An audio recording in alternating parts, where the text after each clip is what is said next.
Hello and welcome to Planet Critical, a podcast for a world in crisis. My name is Rachel Donald. I'm an investigative journalist and your host. Every week I interview experts who are battling to save our planet. My guests are economists, scientists, politicians, academics, and activists.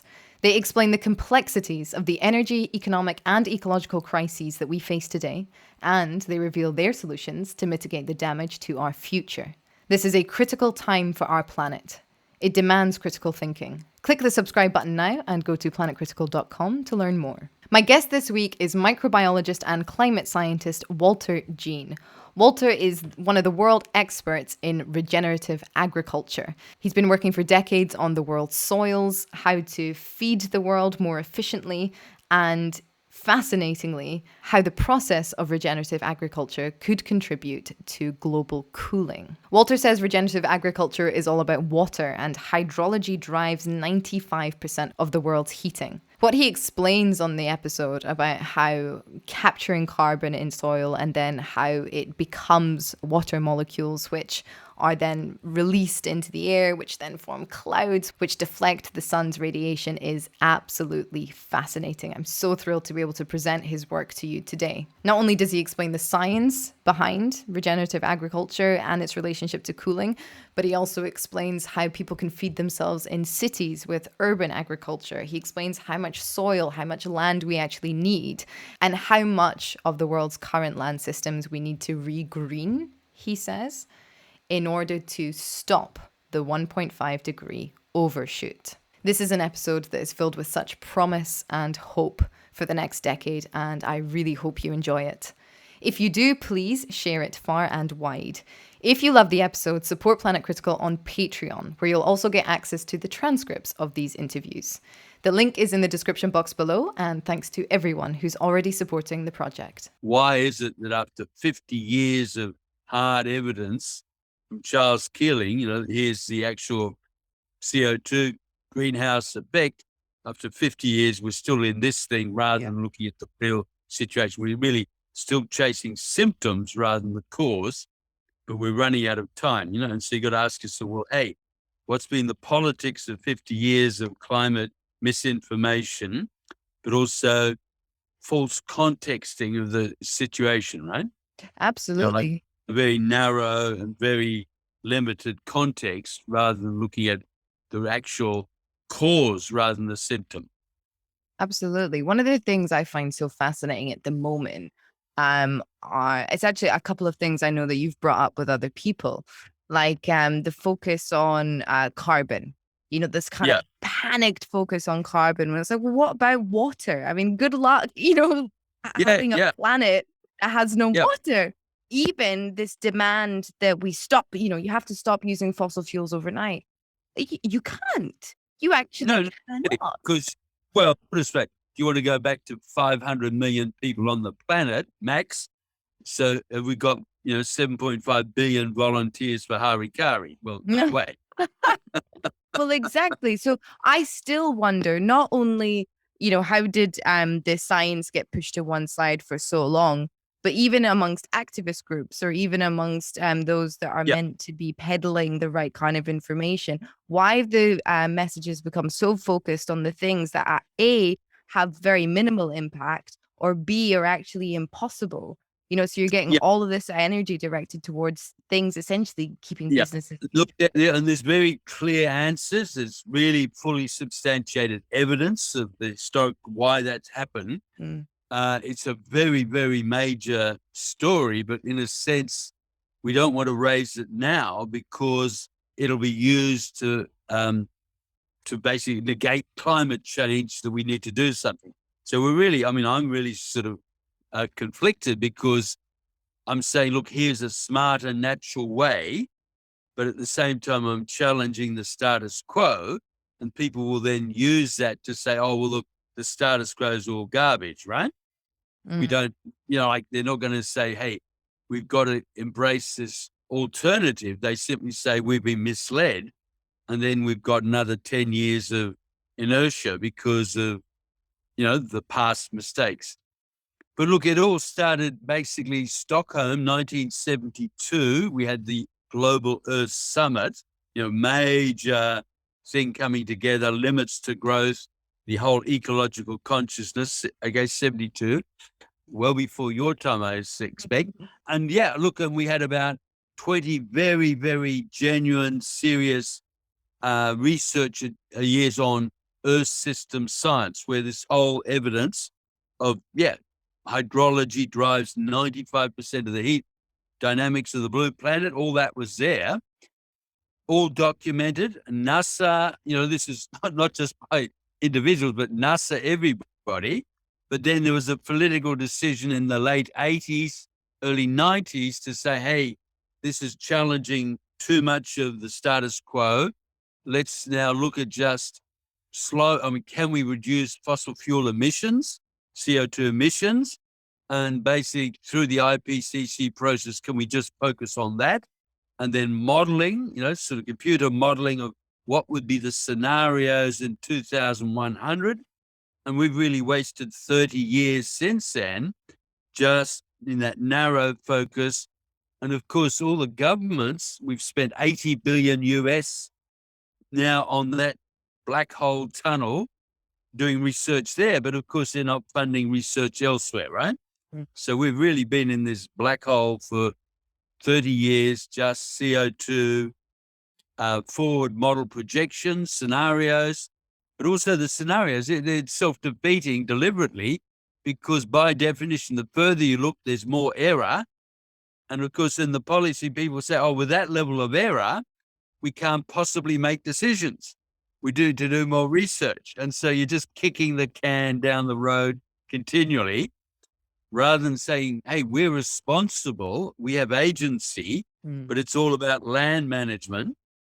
So the other nice thing, if you use CO2, then it's a global crisis. It's a global imperative. No individual nation can solve that. We have to have international consensus. With today, Ukraine, it's an oxymoron. Okay. And so they're saying, we always need international consensus. We've had 26 COP meetings talking about international consensus.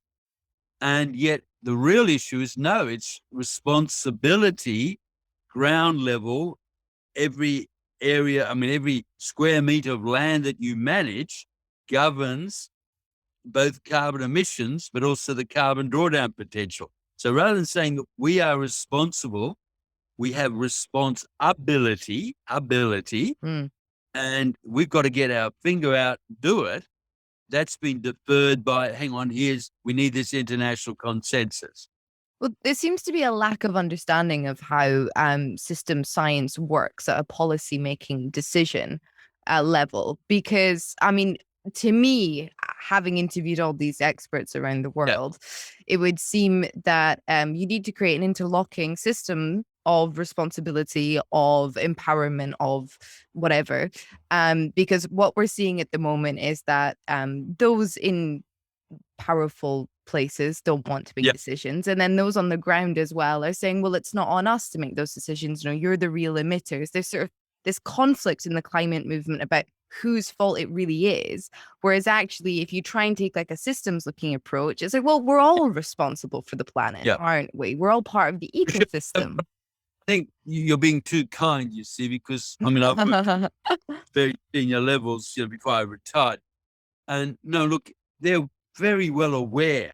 They're very well aware, but politics is always short-term, 3-year term, opportunism, expediency, and market and spin, right? And so in that short-term context, defining the problem that we're responsible, knowing that they're impotent in that 3 years to do anything meaningful, but it wouldn't be accepted. So they've just basically picked on this really externalization argument. Okay, it's CO2. We've got the scientists working on it. We're having meetings. We're talking. We're just, it's perfection and externalization responsibility, but it's deliberate, right? So it's not that they're ignorant. They know it all. All these things, but each individual nation, each individual policy area says, hey, that's too big for my plate. Let's just join the call for international consensus. Well, it is too big for any one nation's plate in a sense. It's too big for any one leader. This is why I think, again, back to that systems of ecosystems and Yeah, ecosystems of citizenship, of what it means to sure. be a civilian, of what it means to live on this planet. If you break Yeah, it down into making every single person responsible and then increasing responsibility based on the levels of socioeconomic precarity, the more privilege that you have, the more responsibility that yeah, you can take, leaning into the benefits of the white middle class nature of the environmental movement, which does allow people to sort of give more rather than denigrating it. There's all these sorts of uh, ways that we could be thinking about creating a better system, it seems to yeah. me, to tackle it. But you see what happened, and it was you guys, UK Hadley Centre, 20 years ago. They had a very significant conference, right? Joachim Schellenhuber was leading it, or coordinating it, but it was really saying, look, the whole crisis is about dangerous hydrological climate extremes. It's the hurricanes, it's the floods, cyclones, aridification, droughts, wildfires, right?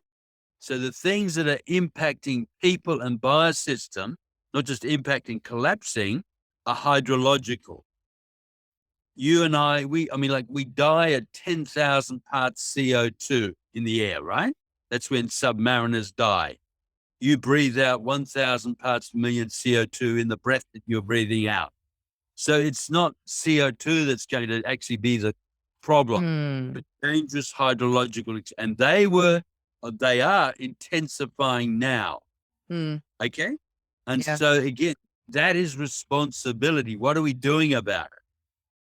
And of course, nothing. Because we've deferred it all onto the oxymoron international consensus, right? CO2. So for 20 years, in a sense, we've even denied that action. And see, hydrological extremes impact locally. They kill people locally, here and now, everywhere, wildfires, etc. Right? But they don't want to admit that that's climate change, because that's just an act of God that randomly occurs. It's us. And again, it's the externalization of recognition and responsibility, deliberately so, right? Absolutely. And so for 20 years, we've actually denied even the major impacts, which again, hydrological, not CO2. Right. Before we get into the science of this, Yep. I have one question on the politics. You said that there was Yep. a political decision made in the 80s that Yep. skewed everybody's attention towards Yep. emissions, etc. What do you think that decision was, and who was it taken by? Oh, okay, well, very simple. Margaret Thatcher was very, very leading in 79, onwards, saying, yes, this is real. Picked up on the Earth Summit story to say, like the Stockholm Earth Summit, and said, yeah, we've got to do this work. But Oh, they realized then after 20 years that, okay, this is really fundamental changing our economic modus operandi, right? And of course, then the answer is no, let's rather blame something simple. The Americans were very, very keen. Look, we've got to market this to our population. We need a guy in a black hat and a white hat. We need a good guy, bad guy, yeah. cause and effect. And also, if we have that bad guy, CO2, we can actually say, look, let's do research, externalize it to the international consensus argument. So it was a very convenient political out.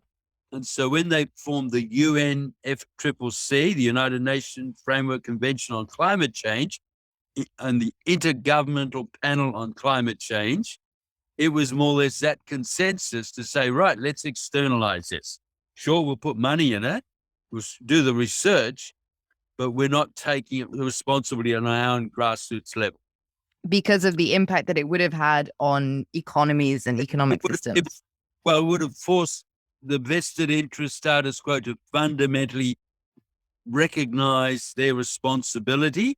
It would have forced all the externalities that we have in our economy, we produce food, but we use 10 calories of oil energy for every calorie of any industrial food energy we produce.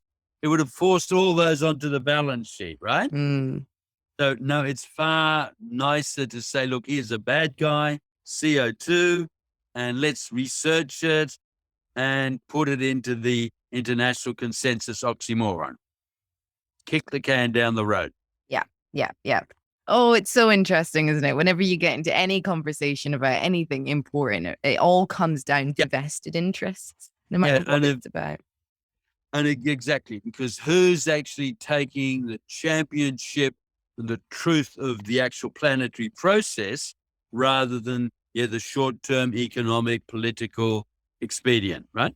Mm-hmm. The winner in the short term are always those political processes, but in the long run, of course, systems collapse. Mm-hmm. Yes, and systems collapsing and growing, interestingly, because I interviewed Jessie Henshaw about this, and she was adamant that we have to understand, even on the side that want to protect the planet, systems have to grow. It's very normal for them to grow, and then they have to be allowed to collapse. And as a microbiologist, every growth is balanced by decomposition and cycles, right? So the health is actually that cycle. We don't like the death element of it or the decomposition. We think that's bad.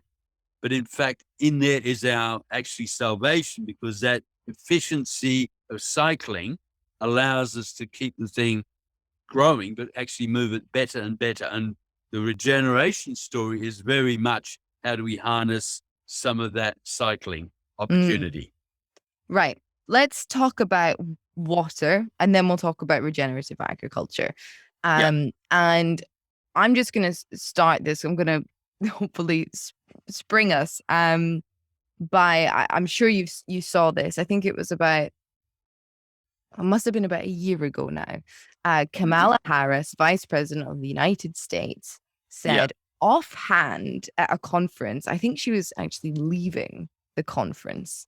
She said offhand to junket journalists, well, in the future, by 2050, wars will not be fought over oil. They will be fought over water. Absolutely. And this is right across the world. The only thing she's wrong, it's not 2050, bring it down to 2030. Okay? And that's absolutely right. Because basically, I mean, all over the planet, whether it's the Ogonnella Delta in America, whether it's India, we've just been exploiting water resources. China desperately trying to convert the rivers that are feeding Southeast Asia from the Tibet Plateau up north. Water is the thing. Look, water is critical for life. Water is critical for all our biochemistry. While, of course, this is the blue planet, we've got abundant water. The amount of available fresh water is really precarious, but we have to we have to rethink the whole hydrology, which we can, but that's critical. And of course, the other thing is in the context of Kamala's problem or statement, Mark Twain said it 100 years ago, whiskey is for drinking, water is for fighting over. So that's one of Twain's, historical marks. And it's absolutely true. And China, for example, it's got basically 18% of the world population. It's got 7% of the arable land or the agricultural land. And water-wise, it's going to be the key limiting thing, both from pollution and over extraction, both surface and groundwater. The World Bank's put 50,000 large dams, put money funding for 50,000 large dams around the world. And hey, it hasn't worked. It doesn't function. Yeah. So no, you're absolutely right. And worse still with climate change. See, it's actually, we're going to have more rain because there's more evaporation, but it'll be in extreme storms, but also large areas will be aridifying and desertifying, largely because of the soil is degraded. So in Europe, the whole Iberian Peninsula, the Mediterranean, it'll be a combination of aridification and wildfires, and you will see in the next 10 years systems collapsing hydrologically, right? Syria is a classic, Syria, the Fertile Crescent, cradle of Western agriculture, 8,000 years ago. And what did you have 5 years ago? Millions of Syrian people having walked off their fields because of aridification, no water, into Aleppo, Damascus, social crisis, and of course then into Europe. And that's really the biggest threat we've got. And all the defense people they freak out about it. I mean, they're really worried because they know no amount of hardware can stop that social collapse if that happens. I mean, like we're talking to the people from US Defense Department, and it's actually rebuilding the resilience of biosystems hydrologically that is the essence of keeping social stability. The Arab Spring, 7 missed meals is all that separates social stability and chaos. 7 missed meals. That's interesting. Social stability and chaos. That's the dividing line. The dividing line, whether you can have the 7 meals, is largely water and social stability, so you can keep on growing things, right? Okay, Kamala's right, but also defense departments are contacting you. They're aware of the issue. Yeah.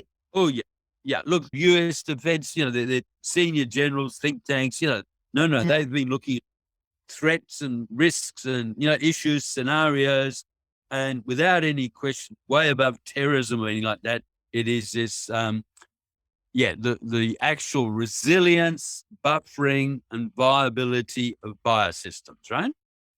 And Biden's just put $200 billion into a program to help reinforce that. Actually, it just came out the other day. Here is USDA really investing big time in resilience. How do we build resilient biosystems? Buffering. So they're onto it, but obviously it's a question of now practically what do they do? Mostly when you start throwing money at it, you get a lot of quangos and overheads and agencies all, building empires, feudal empires on it. Whether the action is on the ground or not is still open question, right? Mm-hmm. But the reality is there. Look, it's interesting, Rochelle. I retired 15 years ago. I'm a scientist, right? I retired 15 years ago, set up Healthy Soils Australia. I worked for 10 years since retirement with a guy, Michael Jeffrey, who's our ex-Governor General, right? Queen's representative. He's retired. He retired as well. And yeah, we walked into any prime minister, any minister, no troubles. They all know. But of course, they all say, well, look, fantastic, Michael. Glad you're doing this. I've got to focus on the next election. I've got to focus on, these short-term expediency. We can't address that. And see, that's the story all over the world. Yeah. Well, and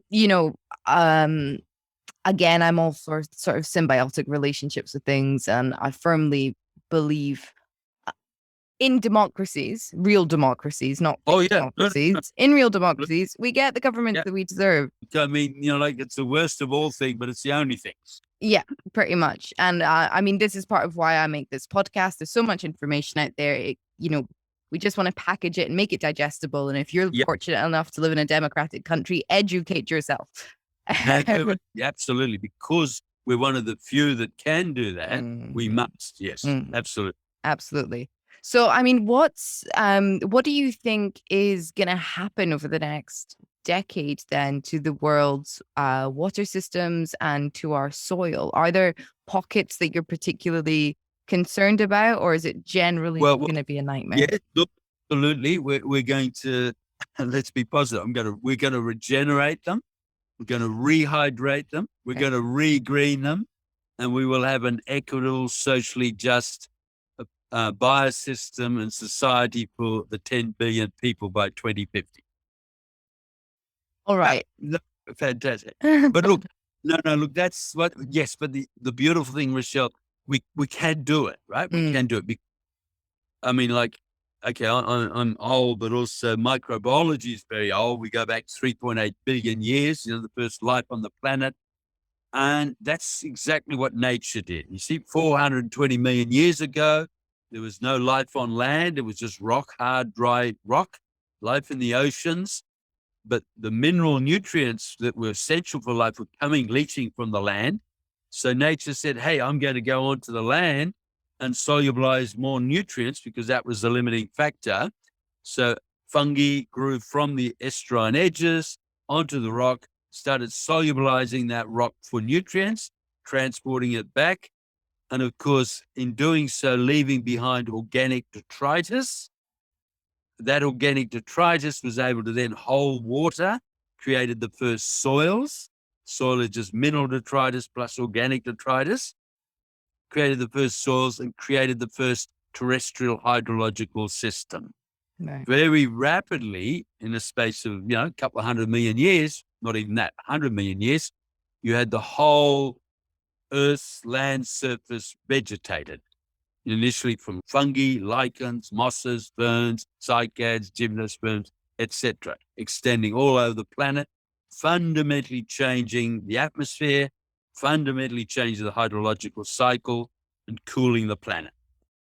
So nature's, it's just exquisite. It's simple. You can't escape it. And yeah, we can harness that. We can accelerate that. We don't have 420 million years, of course. You've got 10 years, Rachel, because we've got this decade, right? We've got to do it. We can. And it's rebuilding the Earth's soil carbon sponge, right? Just as nature did 420 million years ago. Is the soil carbon sponge the fact that soil retains carbon dioxide? It's more significant than that. Right. Certainly the soil, the sponge is, it's plants fixing carbon from the air, photosynthesis, right? And it's, again, this is the life, growth and death, right? And we all worry, we all know, right? We're all excited that we're growing more, we've got bigger yields growing plants. But what matters is biodegradation. You see, what matters, what happens to every gram of carbon the plants fix on this planet. And there's only two things that can happen to it. It can either oxidize, burn back to CO2, or microbes can convert it into stable soil carbon. Perfect. It's that simple. It's just so powerful and elegant. But see what I'm saying? Here's the growth cycle. That's only part of the equation, photosynthesis, green. But where the strategic smarts are is what happens to every gram. Does it burn or does it biodegrade? Is it fire or is it fungi? And if you're backing biodegradation and fungi, you're creating stable soil carbon, humus, and that then it then has a force multiplier, 20-fold force multiplier. Every gram of carbon we can put into the soil can hold up to 20 grams of extra water in that soil. Oh, wow. Wow. You see, it's a positive feedback force multiplier. You've got a baby's nappy, right? How heavy is a baby's nappy when it's dry, and how heavy is it when it's wet? Strong reference for me, but but what I'm saying, it's the same process, right? And now we've got that sponge holding water. When you think of it as a 20-fold water retention, it can sustain the longevity of green growth for so much longer. And so there's bioproductivity. And the other nice thing, it's longevity. We've never talked about that in science. We always said, can we grow more, faster, bigger? But no, it's all about growing longer. We get a rain, do we waste it all down the culverts, the pavements, create a flood and erosion, sea level rise? Or do we soak it into the soil, extend the longevity of green? And again, nature get this 500% positive feedback in more plant growth. You see, so nature really is so exquisitely beautiful because she can basically take one drop of water or 1 gram of carbon, make the sponge, hold the water, and she's getting multiplier effects on multiplier effects. All right. Okay. Now, what happens on farmland, for example? What happens if you then cut down crops and rip them out and then and replant whatever? Is this on sort of natural soil or? But this is, you're asking the serious story, right? So if we just say go back 8,000 years after the last ice age, the climate Holocene, it had warmed up. Basically, the whole 14 billion hectares of land on Earth was basically vegetated, right? Forests and grasslands. And along comes Homo hubris or Homo sapien. And we get smart to say, look, we've got burning. Yes, see, so we can burn agriculture to exploit. We can cultivate. And initially we were just minuscule, right? Like 8,000, 6,000 years ago, compared to nature, we were just ants, it wasn't significant. But really over the last 300 years, but particularly over the last 80 years, since the Second World War, because we've got oil energy, we were able to, again, have a massive escalation of our impact on the soil, right? So we've got now oil that we can drive big machines so we can cultivate. We had basically a munitions industry that we turned into a fertilizer industry, or the ammonium nitrate, right? Because it was Haber-Bosch designed it for munitions. We then use it for fertilizer. We had a biological warfare activity. We said, no, we're not going to kill people. We'll kill insects instead. So that's our whole bio side sort of, thing. And we basically, in the last 80 years, just gone full bore chemical, industrial impacts on the land. And we've basically oxidized 50% of the carbon from our 1.5 billion hectares of cropping land. We're just burning off carbon. And we're ending up with Syria, where they've burned off all their carbon, lost its water holding capacity, lost its productivity, peasants walking off to Damascus, social crisis, collapse. Sure. But maybe I'm misunderstanding this slightly, but surely that's also, the global heating, which I understand is related to the hydrology or caused by the hydrology. It's also, the peak oil, the fact that Syria hit peak oil a while back, and we do tend to. No, I agree. That's all compounding factors. The bottom line is that, look, if we don't have healthy biosystems, we don't have healthy functioning land biosystems, we can't sustain life. That's basically fundamental for life, but we can't sustain economies either, right? And Jared Diamond collapsed 23 civilizations, and we all see them in the archaeology, the dust of archaeology, right? Yeah. Because they've all basically oxidized their carbon from their soils, degraded their water, and then, of course, no food collapse. Yeah. President Roosevelt said it in the Dust Bowl, a nation that destroys its soil destroys itself. And that's what we're doing. So we're halfway through that. Different areas at different stages, depending on the legacy or how rich their soils was initially. America, Europe, particularly favorable because they're these exquisitely fertile glaciated soils, right? Soils that have been glaciated. But basically, we're halfway through that currency. The UN will make the point. We've got 60 harvests max left on the planet. 60? 60. Unless we regenerate. Yes, unless we fundamentally change, because the rate of, every harvest, every year, we are losing 5 to 10 tons of carbon per hectare per annum from those soils, oxidizing. That's what causing now fossil fuels is adding a lot to it, but before that, that was what was causing the CO2 increase, the oxidation of carbon from the soils. But we can keep the carbon and the water in the soil as through regenerative agriculture while still harvesting. We can reverse it while still we can reverse it all as nature did in creating the biosystems, right? It's just a balance of exactly with photosynthesis and then burning or fungi. Which one do you want, right? I suppose I don't know enough about soil to understand how we could till, for example, or how we could produce crops, essentially. Okay. You answered the question itself. Does nature till? Degradation. Yeah. No, see, that's the point. No, look, she doesn't till. You just, and this is the whole innovative agriculture, zero till, right? So you don't need to till, you just need good soil structure. Instead of trying to create it artificially through oil-based energy and machines, right? We could create that through roots and microbes as nature does, far better. Right. Look, the proof is very simple. Like, let me take your neighbors, the Dutch, right? The Dutch are now they have the second largest agricultural export industry in terms of value, right? Second largest globally.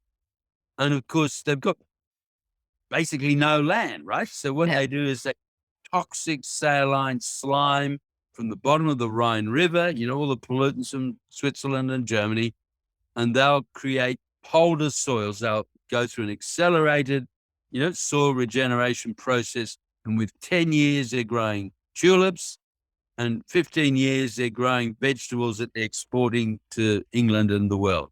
Mm. You see, so yes, we can do that. I mean, there's a nation just excellent doing it. I mean, they're doing it all for money rather than, but they're using soil petagenesis, the regeneration of soils, to drive that, just as nature. So how much land would we need? Obviously, the goal would be, you hit 100% land use, regenerative agriculture. But how much land, what's the minimum percentage that we need to hit? Can it feed everybody? Beautiful question. And look, there's 40 billion hectares of land, okay, over the last sort of 6,000 years, but particularly the last 400, we've now created lots of wasteland. We have 5 billion hectares of man-made desert and wasteland. Good God. Roughly 40%. Right. Okay, 5 billion hectares. And on the rest of the cropping land, we've basically degraded 50% of that. These are UN figures, right? There were 8 billion hectares of primary forest 6,000 years ago. We've got 3.5 billion left, right? So we've deforested, again, 2/3 of the forest. We burn 10% of our residual forests every year in wildfires. More emissions of CO2 than all our fossil fuel use. But we've never accounted for it because he said, hey, that's Mother Nature's problems. It's her wildfires, it's not ours, right? Yeah. Externalization again and again and again. Okay, so that's the scale of the mess. But no, I mean, obviously I can't be absolutely certain because we haven't done it. But no, if we basically take 10% of each of those systems and regenerate 10% of those systems, then we should be able to cool the planet and restabilize carbon and restabilize food biosystems.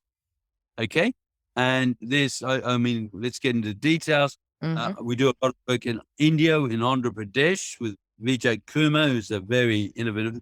But the big one there is there's 1 million poor women farmers, right? These are women farming 1 acre or whatever. And Vijay's been working with them for the last 5 years and really instituted a really powerful thing called zero budget natural farming, right? Really a massive revolution in restoring natural farming systems.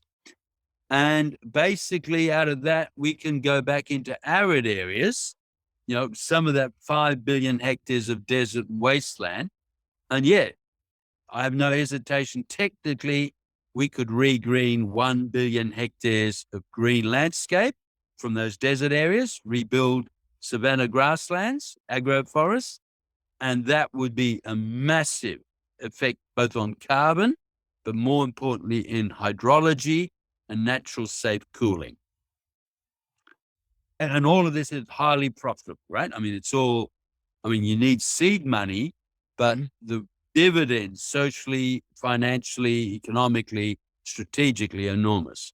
Yeah, there's huge barriers though to that as well. I mean, the amount of land management companies that have cropped up in the past decade that are sort of tackling climate change, but really are funded by some of the top 5 food companies that are essentially trying to get their hands exclusively on resources and saying, no, you can plant cacao and you can plant soya and you can, it's absolutely fine because we're just going to tell you how to do it sustainably. Nonsense. Look, totally, Michelle, we've got some real dangers in exactly that space, right? Here's the science, but now we've got entrepreneurs coming in and saying, hey, I can buy land, I can speculate on land. You've got China saying I can buy out in parts of Africa and repeat British colonialism from the 19th century, 18th century, right? yes, you've all got those sorts of situations. And yes, so often the motives aren't clear. Now, particularly because Paris, we had a big win, COP21, like zero carbon, net zero carbon. And now there's a massive move globally on carbon offsets, right? So a lot of these people are talking up carbon offsets. Mm-hmm. I can keep using fossil fuels because I'm going to grow carbon offsets to offset them. And it's totally valid if it was done genuinely, but half the stuff becomes shonks and false accounting. So there's a lot of scams in that game going to happen. This is, funnily enough, the exact focus of my investigations at the moment. And last week, I got news of 3 such scams in Papua New Guinea alone. 3 in a week. It is an unregulated market, and speculative, exploitative opportunists are moving in to make their money before the UN figures out exactly how to regulate it. Yeah. Well, look, let me tell you the history of that. Because it all happened in the last 5 years. Okay. We had a big win in Paris, Christina Figueres, and really, championing that whole zero net, right? And very good, very progressive, because that should have forced us to internalize the externalities, right? So we were doing proper accounting, and all the externalities should have come onto the balance sheet. Everybody has to now come clean, right? And so that was the agreement in Paris, but then they had 3 COPs afterward where they were supposed to codify the standards, the methodologies, the agreements for the accounting. And they just fudged them deliberately. They just fudged and fudged and fudged and couldn't come. And in Poland, basically, they came to the conclusion that, that was a COP, COP 24, 25, right? They came to the conclusion to say, well, look, we can't get agreement. Every nation can have their own carbon accounting systems. Well, thank you very much, Mr. Putin, right? Come on. You understand? It's disgusting.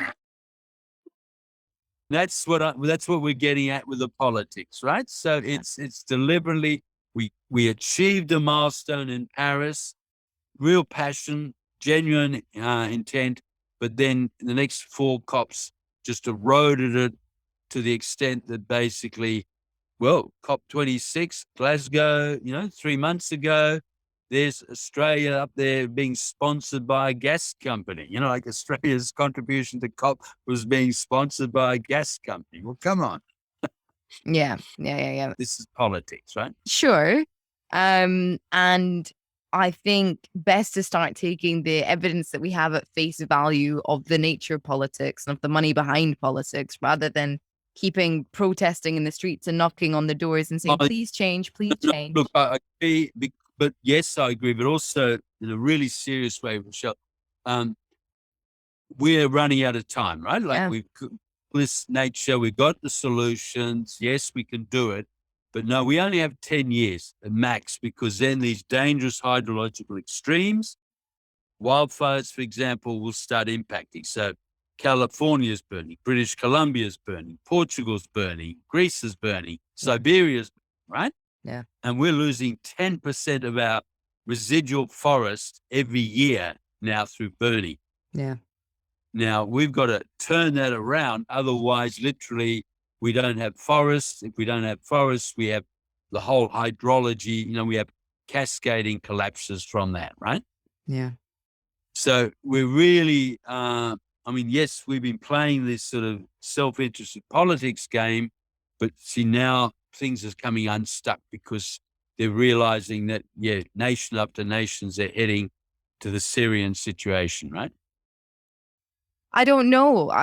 We see so much, like in Malaysia, for example, in the state of Sarawak, which had, Borneo had one of the world's most amazing primary rainforests. 80%. And the last time this was studied was in 2011, and logging has been rampant since. But in 2011, 80% of Borneo's forests had been impacted by logging. Yeah. Even in the past year, the amount of floods that have hit the people of Sarawak and Sabah, it is constant. I mean, villages are being washed away, people are dying, and you have their politicians saying it's an act of God, saying it's nothing to do with logging, ignoring the scientists, ignoring the academics, and shutting down publications that actually speak about the truth. So, yeah, maybe some people around the world are waking up to it, but look, yes, they're just repeating exactly the narrative, the talking notes from the West for the last 50 years, right? Well, exactly. Yeah. Exactly. Yeah. But I mean, the weather changes. I mean, as a case in point, I mean, the Americans had Trump, which was a disaster. But Biden comes in and he recognizes, the Department of Defense recognized they put $200 billion. We've got to do something. They've launched all this resilience activity, but whether that will be enough, fast enough, whether the money will be used wisely or just more quangos and overheads, we don't know yet, right? But certainly they're recognizing, look, yes, we've got to build this resilience, because if not, California's burning, Southwest US is aridifying, it's just falling apart. Yeah, absolutely. Maybe we'll see. Maybe. I mean, it's funny, isn't it? Because the West, quote unquote, is very powerful in very many senses, especially military wise, but very small. I mean, the amount of land that we actually manage now, it's very, very small when you've got places like, India and China and these huge Asian countries that. No, fair enough. I mean, but the point is, again, this is nature. Nature didn't worry about how big is my continents. She said, look, every square foot of land, is it degrading or is it regenerating? Is it growing healthy plants? So really, we have agency on the land that we stand on, right? Yeah. The stuff in our hands. And here are the processes. So you got fungi, you got plants, you got everything. So you can regenerate at any scale.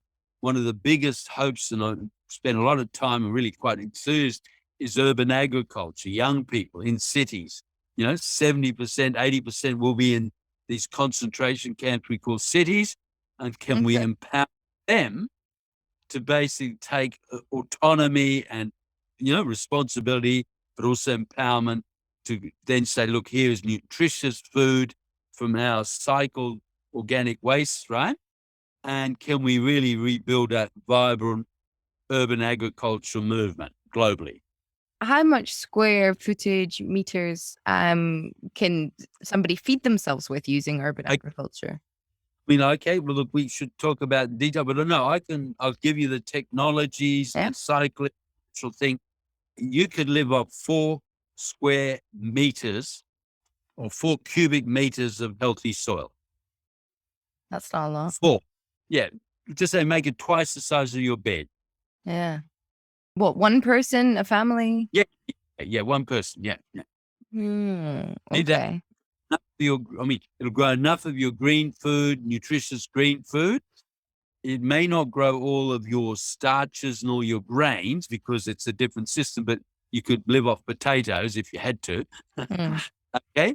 And then the question, you need about 100 grams of protein per person per day. So if you could integrate some chickens and stuff with other people on that sort of square area, cycling the waste organic matter, the kitchen scraps and the green leaf coming off, you could cycle that all into eggs or milk, and there's your protein, right? So we can, it's exciting. We could design viable, autonomous life support system for urban habitats, young people on that sort of ratio of land to people, right? And you don't have land. You can do that vertically. You can do that in all sorts of interesting ways. That's very interesting to hear, because I had Jason Bradford on the show. He was talking about transforming food systems.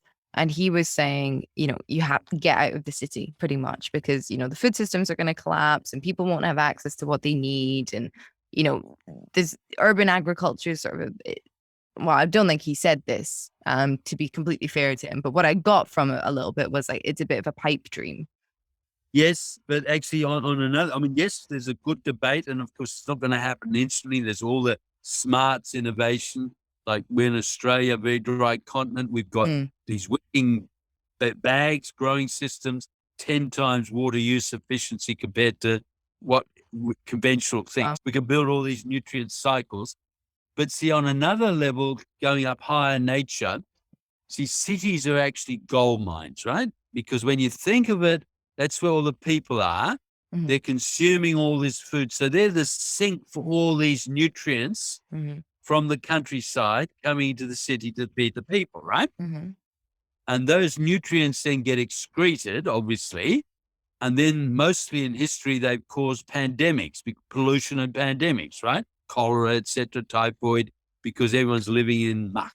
Mm. But if we can cycle them very, very efficiently, like a rainforest, Mhm. and no, then we can sustain very high viable communities, very high quality, ecologically ethical systems. But we can do that, with the efficiency of rainforests. Well, And it's beautiful. This is interesting then. Does that mean that we would have to change our waste system as well in cities, ideally? Oh yeah. No, no, absolutely, Rachel, because it's as I said, it's a gold mine. It's not a Yeah. waste system. See, so you're going to have to entrepreneurially sort of say, give me your gold, right? You might even pay me to take it away, but I'm going to turn it.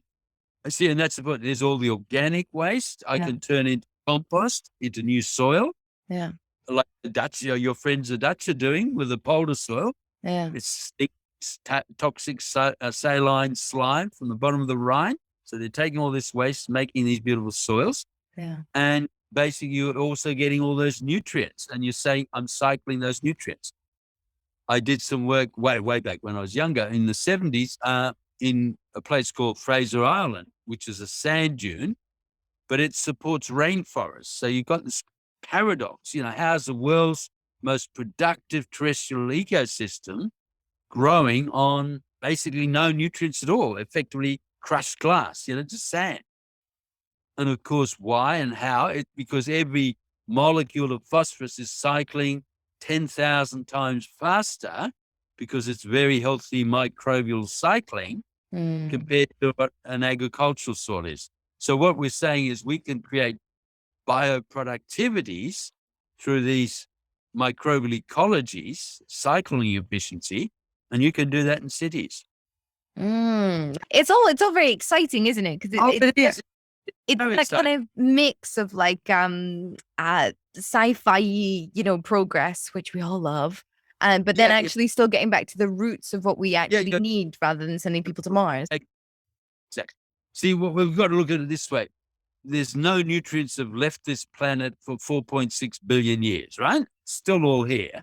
And it's just a case of, are we leaving it inert, polluted deposits, or are we actually got it in a life cycle, efficiently cycling? And nature is really the anti-entropy sort of thing, right? Mm-hmm. I mean, everything gets wasted and dissipated, but nature, plants, microbial ecology brings it all together and enhances cycling and efficiencies and is actually the anti-entropy process on this planet. And what we're doing is, this comes back to the thing is there's life and death. Well, this process is actually the anti-entropy thing that makes the planet blossom.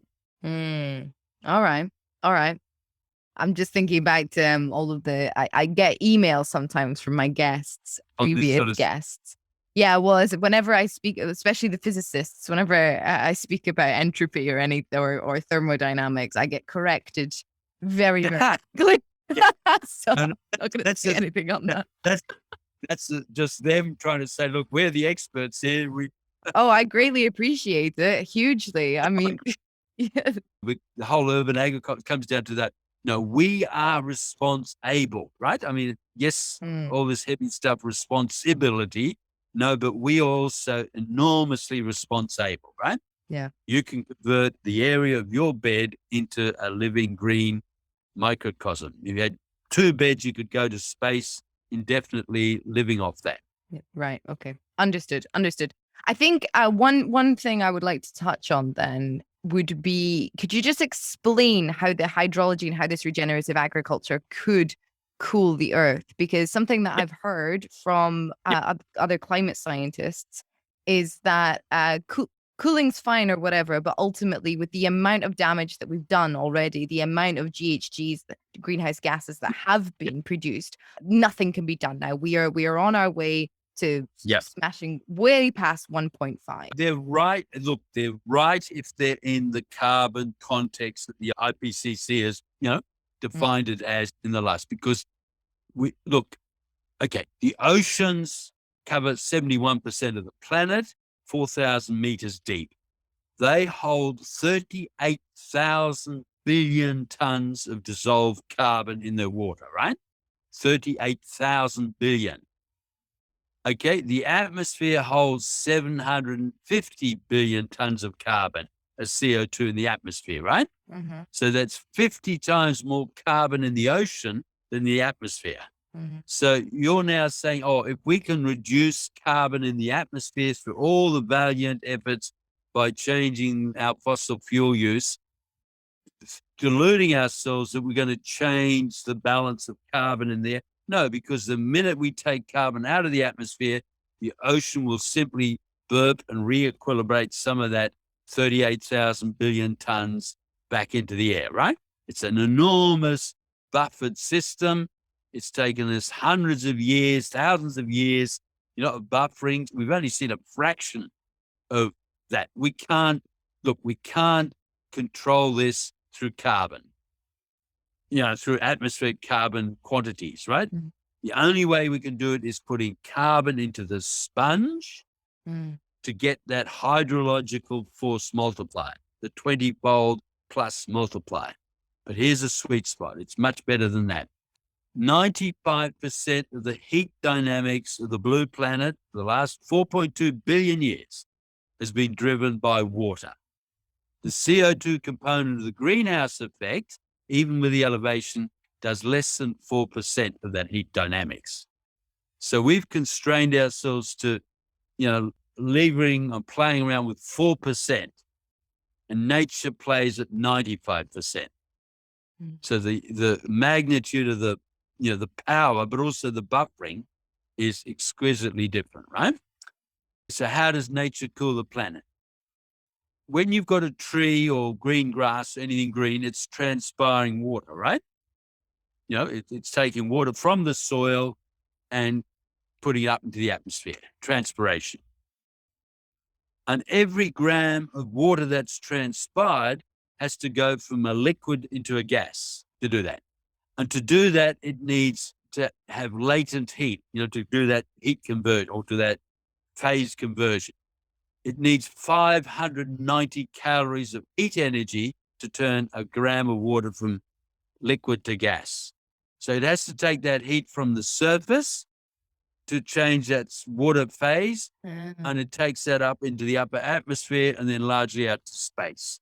That cools the planet because you're needing all that heat. Yeah. Okay, that cools the planet. And I live in Canberra. It's an urban forest. It's an artificial city.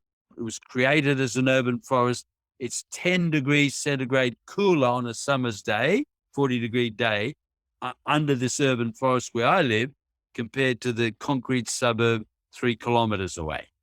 10 degrees cooler. So there's natural air conditioning. This transpiration is taking, in total, on the planetary basis, 24% of the incident solar radiation from the sun that the Earth gets, and it's taking 24% of it back up into the air, out to space. Out to space. It just sounds. Well, it's big. It gets energy and it emits, it retransmits energy, right? Okay. It's just an energy balance, right? Yeah. So 24% of the energy balance is driven by this hydrological process. Now, we've already agreed, because all the forest cutting, we're now doing that with half the green on this planet that we had 8,000 years ago. We're running it on 50% of the residual green is doing 24%. But it gets much better than that. When that water, it's a bit more complicated, but just keep it simple. When that water goes into the air, it'll form clouds, right? Mm-hmm. It condenses to form, clouds. And the clouds are very reflective. They reflect incident solar radiation directly back to space before it even gets to the planet. Yeah. 50% of the planet was always covered with clouds. Mostly it still is. And those clouds reflect 33% of the incident solar radiation directly back out to space. So cloud comes over your area, you have to put on a jumper. It's cooler. Mm-hmm. Okay, so there's clouds. There's another hydrological dynamic that we can control. Mm-hmm. Now, the next stage is how do those clouds form rain? And this painting behind me is actually, I won't go into detail, but that's really bacteria from forests that act as precipitation nuclei to coalesce millions of cloud droplets into a raindrop that's heavy enough to fall out of the sky. So over 50% of the rain on this planet is actually microbially driven, biologically driven. Okay. And so these forests create rain, right? But the point is that that's the rain that recharges the sponge, and that allows this whole hydrological cooling system to go. And then there's one other really powerful thing coming to your friends who say it's too late, too late. It's not too late. Okay, when we've got a sponge and we've got water in the soil and we've got green vegetation on the soil, that's in a sense protecting the soil, right? Mm-hmm. From heating. And a green, protected, vegetated soil rarely gets above 20 degrees centigrade because of these cooling effects, and shading effects. Mm. You measure, and we do the citizen science. It's very clear. Rarely above 20 degrees. Contrasting that, if you look at the pavement or asphalt or bare degraded soil, it absorbs heat and it can heat up to over 70 degrees centigrade, right? And again, all these measures are there, no question. And see, there's a simple rule of physics. It's a law of physics, a bit like Einstein, right? It's called the Stefan-Boltzmann law of physics, which means the amount of radiation coming from any surface is proportional to the temperature of that surface, right? The hotter the surface, the more it re-radiates. It's a bit like a stove. The hotter the stove, the more it's the same. Makes sense. Yeah. And the equation, I want to give you the equation. The amount of re-radiation is the fourth power of the temperature in degrees Kelvin. Now that means temperature times temperature times temperature times temperature. Yeah. So the amount of heat being re-radiated by a bare, dry, hot surface is massively greater than a cool, green, cooler surface at 20 degrees. Right. That's all preamble. Now, the punchline is this, Rachel. The greenhouse effect on this planet, natural and enhanced, is governed by two factors. See, nature's so simple, so elegant, she's beautiful. Two factors. The first is the amount of heat going up, the amount of re-radiation going up, right? Mm-hmm. And the second factor is what percentage of that re-radiation is absorbed by greenhouse gases in the air to prevent from escaping to space. Right. Okay, think of two things. Here's heat going up to space, and then we've got this blanket that's sort of slowing it down, right? Mm-hmm. But if we can keep land surfaces protected and shaded and moist and cooler, we can turn down the amount of re-radiation. Right. Just that, we can turn down the stove that's driving greenhouse warming. Yeah. We can turn the stove from ultra high to simmer.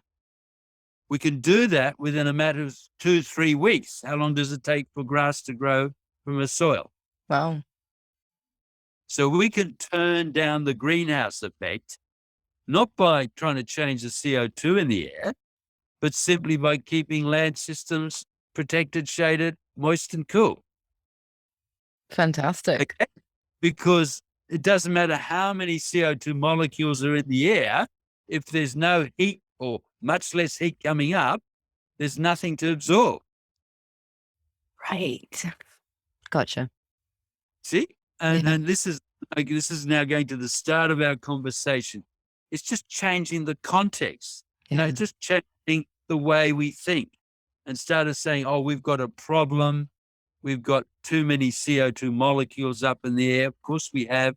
Yes, they're greenhouse gas. Yes, they absorb things. We've beaten ourselves up for 50 years to say, oh, we've got to stop this. We've got to stop all fossil fuel use, et cetera, et cetera. The physics is telling us that, no, that's not good enough because the ocean buffering 38,000 billion tons. It'll take thousands of years, hundreds of thousands of years for that to have any effect. Yeah. We're already at 1.1 degree warming. We can't go to 1.5, but within 3 weeks, you can turn down the greenhouse effect by just keeping things green, protected, cool. But see, it's interesting. Look, when you simply say that to all the chemists and physicists and scientists on the planet, they say, oh, well, we've never considered that. They don't say it's wrong. They know it's right because it's fundamental of laws of the earth, right? It's fundamental physics. They don't dispute that, but they've never considered it because the context has always been, we've looked at the problem as a CO2 gas problem. Mm-hmm. We've never looked at it as a system. What governs the heat dynamics and where do we have agency hydrologically?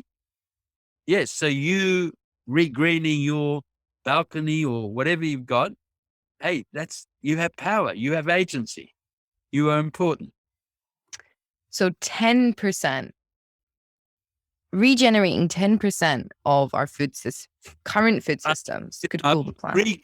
Regreening 10% of the planet in these different, deserts and forests and stuff like that. We collectively could put enough hydrological cooling within 10 years to bring the climate back to pre greenhouse crisis levels. Pre-crisis level. Oh, yeah. Wow. Yeah, well, okay, what do you want? If you want, okay, we'll bring it down to 0.5 degree warming, so you have a more milder climate in Britain that can enjoy your summers with no danger. That's okay. And in doing so, and I mean, the food thing's a little bit, it's the same story, but in food thing, yeah, we don't need 10%. If we had 0.1% of the land intelligently in urban agricultural situation, we could feed the planet. 0.1%. That sort of order, because there's 14 billion hectares of land, so we don't need much, But as I said, you could feed yourself on 4 square meters. Yeah. So, no trouble. The Dutch, look at the Dutch are doing. They've got very, very little land and they're second biggest food exporter. So, why isn't this getting talked about more? Well, that's why hasn't Rachel made the program before? That's where we started, isn't it? Because there's a status quo, we are herd mentality, like basically the earth was flat, the sun rolled around the earth. They had to sort of nearly shoot the guy or kill the guy who said that, no, the earth goes around the sun, right? We are very dogmatically fixed in our own hierarchies, egos, etc., systems. And we don't accept change. The inertia to change, the inertia to relook innovatively, creatively is enormous. So by definition, you've always had the innovators. You've always had the Van Goghs and painters and stuff like that. And they say, hey, look at that guy. He can't even draw a straight line. Yeah. You see, and so it's always really, where is the challenge? Where's the innovation? Where's the truth? And basically, by definition, like the status quo doesn't innovate. Innovate always comes from the 1% or less who put new options and then the logic, but often the logic doesn't get accepted. They get stoned to death, but then soon afterwards, then the weeds come up and who knows? Yeah. But you are the change. You see, it is all about not me, science. Here's all the evidence and stuff like that, but how do we communicate and empower youth globally to do that? Well, not even globally, because they are disempowered. So how do you take, how do you take that informed youth with agency, in our world, and how do we get that message across to say, no, it's in your hands. Your future's in your hands. Here's nature's tools. Let's broadcast that message. Yeah. Okay. So look, have a look through your tapes and stuff, what you recorded. If there's any points of questions or case studies or numbers, or you want to get into physics a bit more, happy to fill in. It's valid to say, look, I've been saying this for 10 years more, and not once has a physicist or scientist, rejected any of it, except to say, oh, that's out of our context. That's outside of the definition. It's outside of the funding parameters that the way the problem has been given to us, right? And that's valid because they've been funded to do that job, and therefore they want the money, therefore they comply with the funding requirements. They don't think beyond it. Yeah. All right. Understood. I will link everybody to your website so that they can go through research. If you yes, good. We don't necessarily have as much on the website as I'd like. There's a lot of them because we're just a charity. We are unfunded. So basically, but look, raise the debate, raise the questions. There's some of the information on our website, but no, look, there's a lot actually documented. So if you need then references and case studies and others, it's not all on our website, but certainly I can back you up on anything. Yeah, I would love a couple of case studies. I'd love to be able to link to them for people to see. They're exquisite. They're on everything, every piece. Yes, it's all confirmed. It's all documented, but you've just got to explain that natural phenomena in terms of the context, right?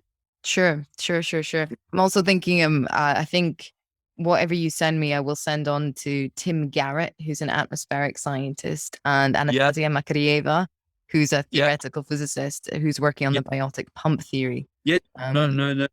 See, again, classic. There was a classic situation.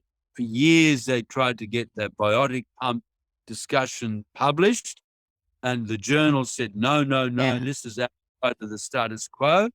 Finally, bravery, and they had to put a disclaimer. They sort of said, we're publishing this just to foster debate, but we don't put our neck in the noose in case it's wrong, right? Classic. Shocking though. Although they did it, they recently got properly published. It's done. And the dissenters have kind of snuck away with the tail between their legs.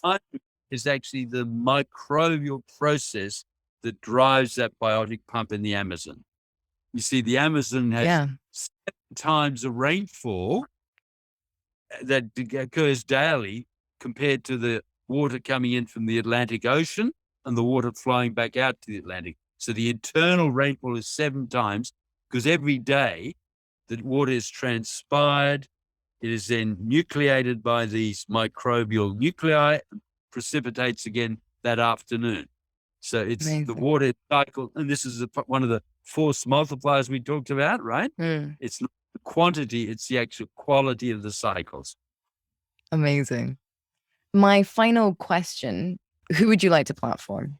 Look, okay, there's not one sort of person because we've covered so many wider areas, but certainly I would argue my colleague Vijay Kumar, India, 1 million women farmers.